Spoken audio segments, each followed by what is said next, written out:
Facebook. So, hello, and welcome to the pre-show to Mystic and Severe on CKCO FM 93.1 on the radio dial. So, I'm going to be going live on FM at midnight. The whole deal, though, is we've been actually creating content from home. People ask me a lot, what happened to the CKCU? Are you guys still on? Yes, we are. However, on-air programming is not happening. So, hosts create stuff from home. In fact, I create Mystic and Severe right here, right in this area. I'll record interviews on Zoom or Skype sometimes. I'll edit it in Audacity, which is a downgrade because we have Adobe at the station, and Adobe Audition is definitely better editing software, but Audacity will do it for free. So this is I like to try out new things. I like to experiment a little bit. And Mystic and Severe is going live at midnight. You can go to ckcofm.com at midnight and press listen. The listen button on the left-hand corner, it's blue. You press it, and live content all day long will go on. Because of coronavirus, sorry, I'm getting a message.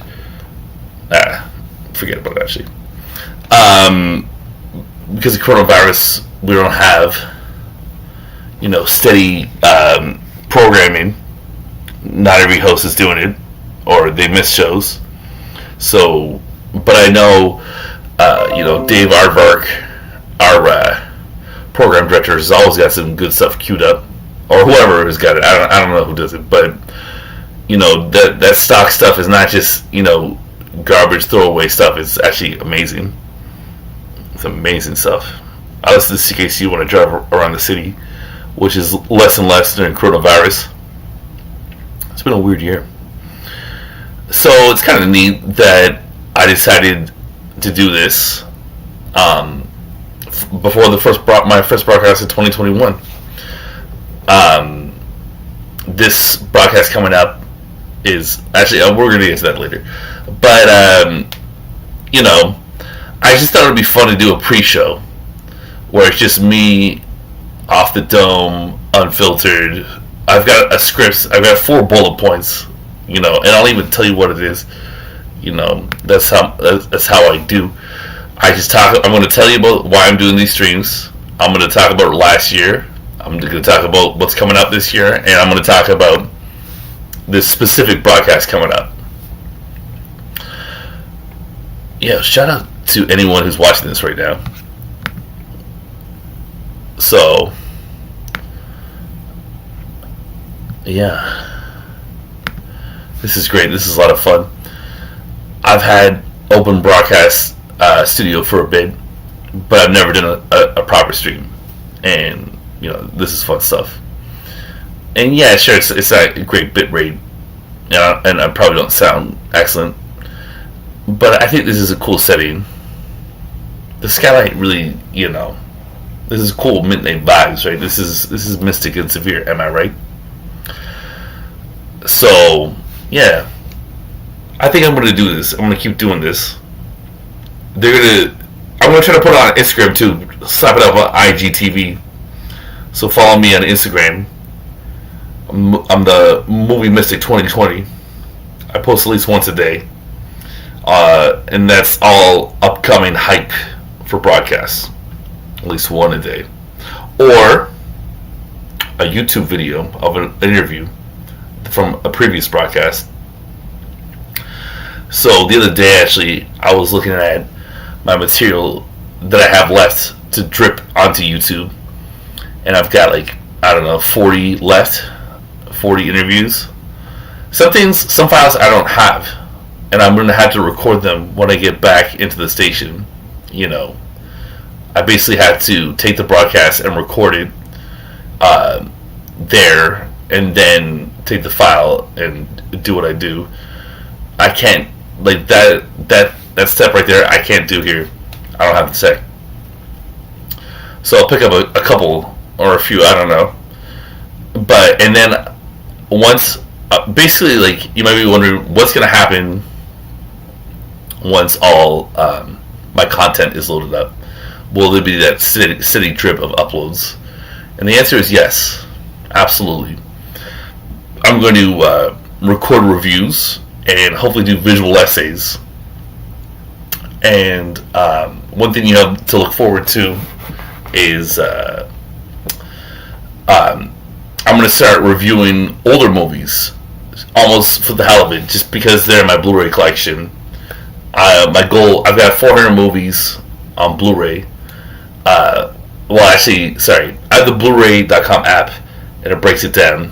I've got like close to 300, releases, but in that there's like 400 movies. So my goal going forward over the next year, 2, 3, whatever, is to review all of them.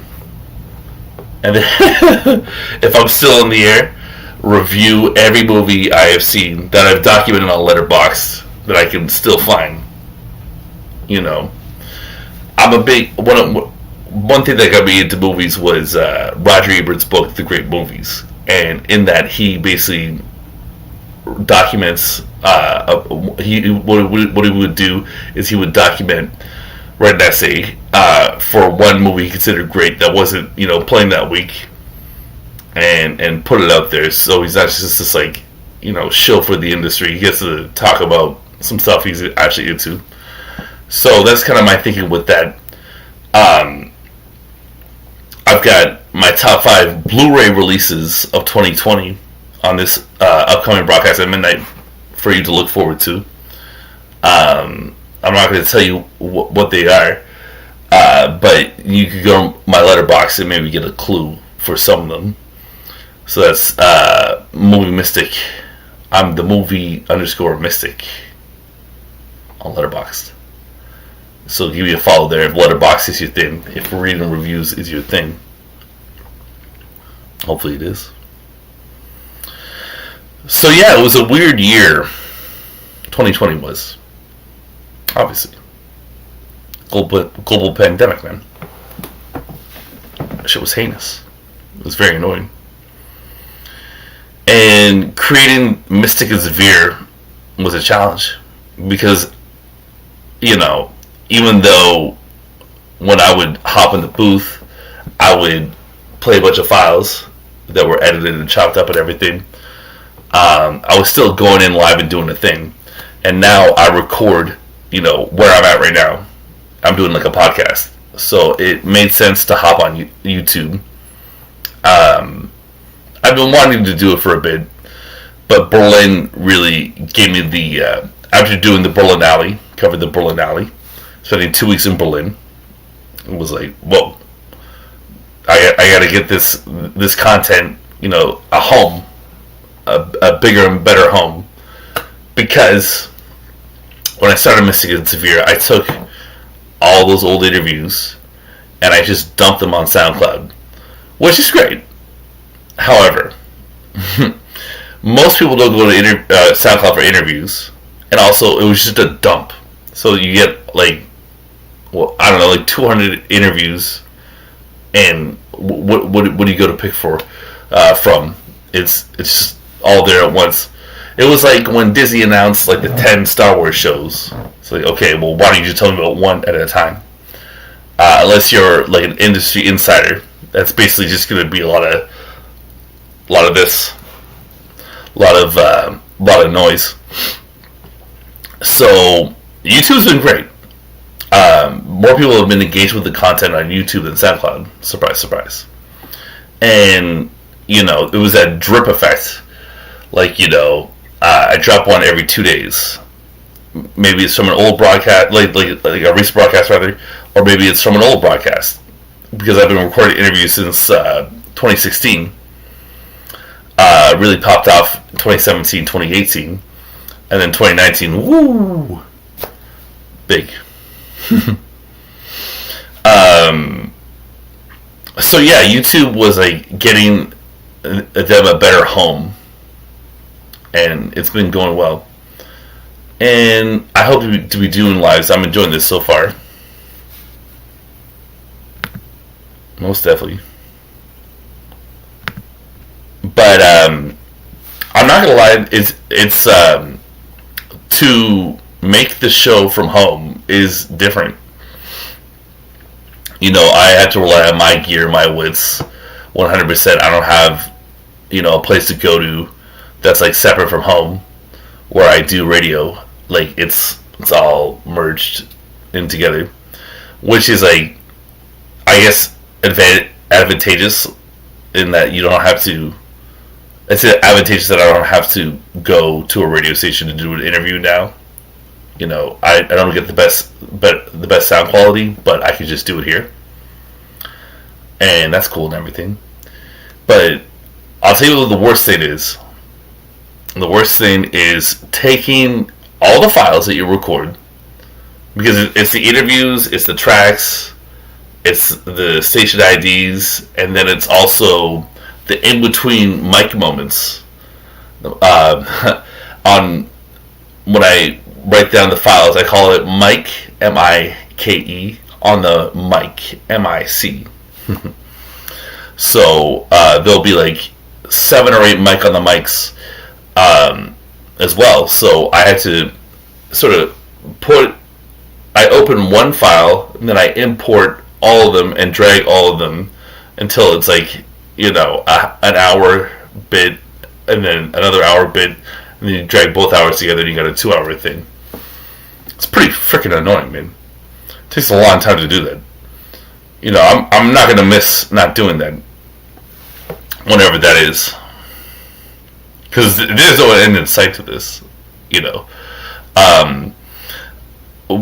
I've not been told, because we don't know when we're going to be doing live stuff again. Like I said, there's advantages, but there are disadvantages too. So, I'm down to do more stuff for YouTube. And I'm very grateful for CKCU. And they're so cool. They will nudge me sometimes, and they will give me suggestions.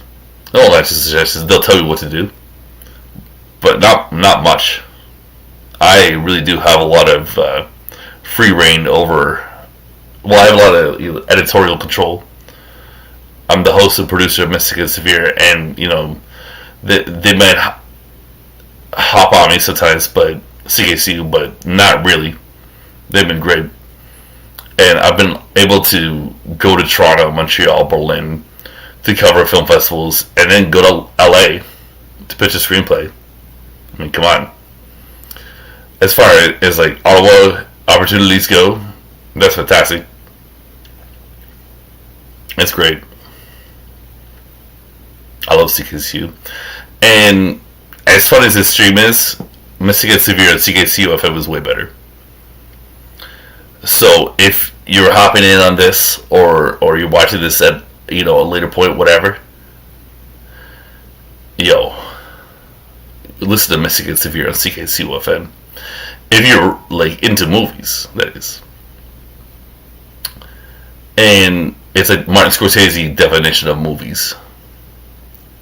And I talk about Star Wars and The Mandalorian, and I reviewed every episode of The Mandalorian, season 2, on 4 broadcasts, and I like all that, man.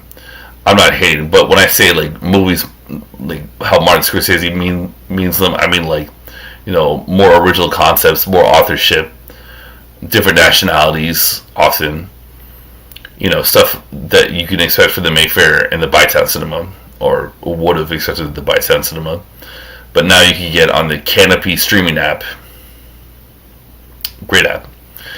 It's through the Ottawa Public Library, and you get 4 movies for lots of stuff. New movies, old movies, 4 movies, good movies. 4 is good. 4 a month for free, or something like that. And there, I'm sure Criterion Channel is awesome.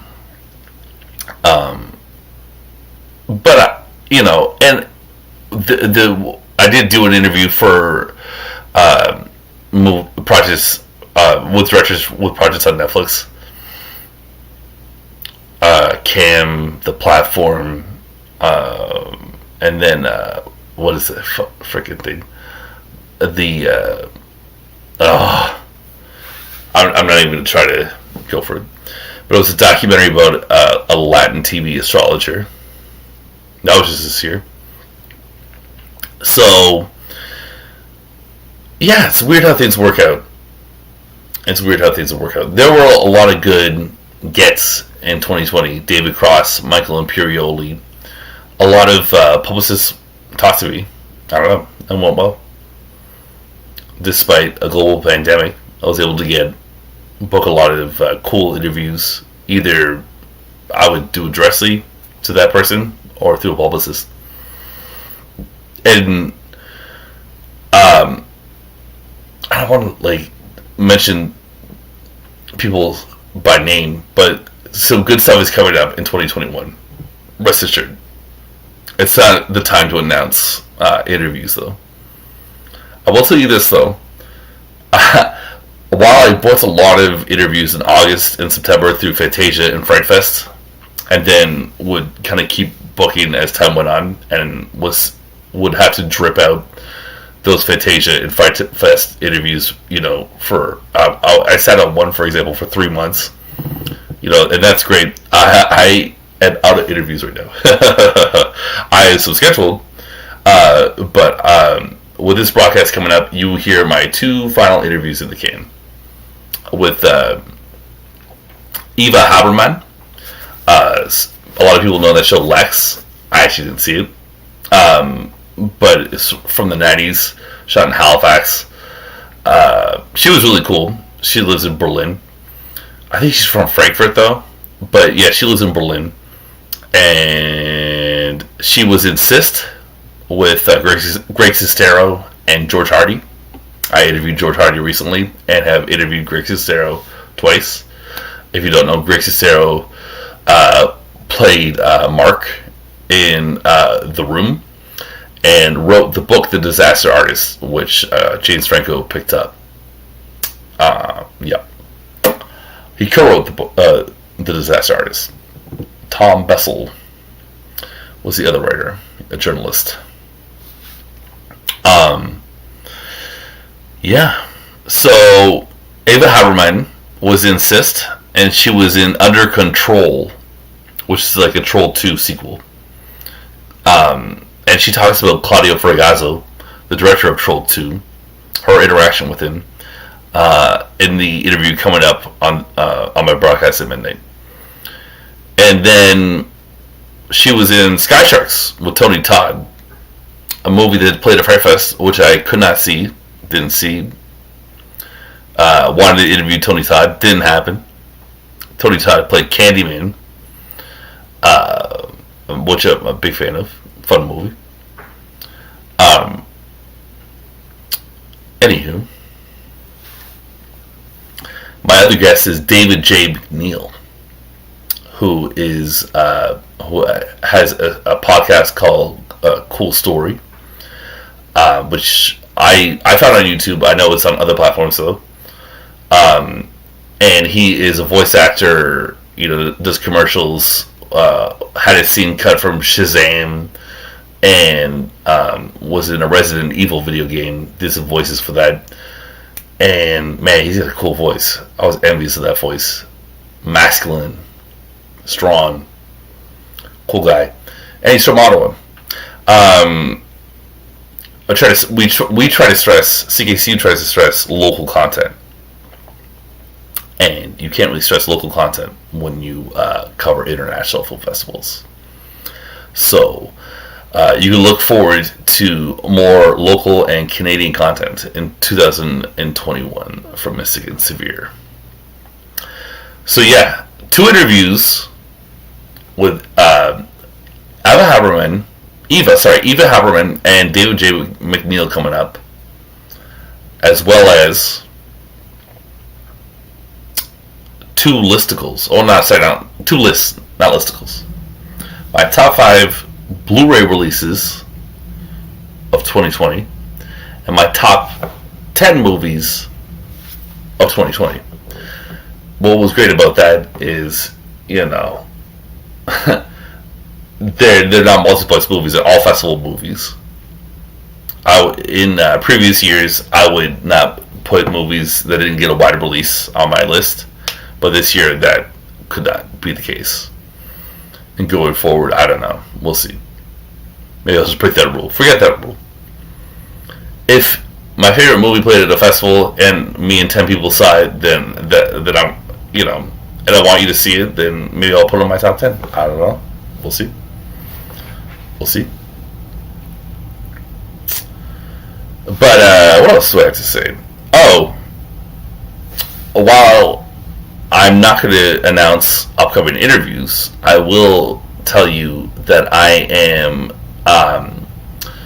I've done Fantasia, the Fantasia International Film Festival, the Toronto International Film Festival, the Berlinale, and then other festivals online like the New York Asian Film Festival, Fright Fest, Tribeca Film Festival, and the Los Angeles Asian Pacific Film Festival.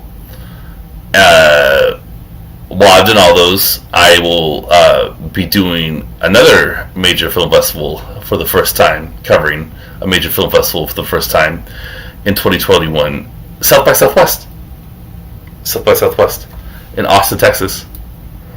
So, if you don't know, South by Southwest does more than just films. They do, film, music, politics, wow, everything.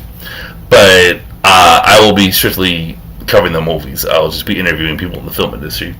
I'm not going to be interviewing any prominent Democratic politicians or, the Pixies or whatever. And that's not happening. I was very amused reading their policies.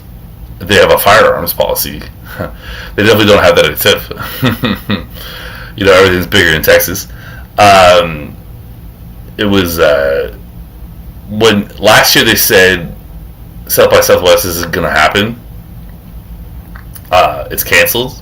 That's when I realized, oh, well, then Cannes not going to happen. Nothing's going to happen. And that was basically the case. Venice and TIFF did go on. But it was obviously one flipped on its head. They were both flipped on their head. And that's too bad. But South by Southwest, they obviously, knew that was they can go on like in 2019, for example. So it was all digital this year, and I'm stoked, man. I'm stoked.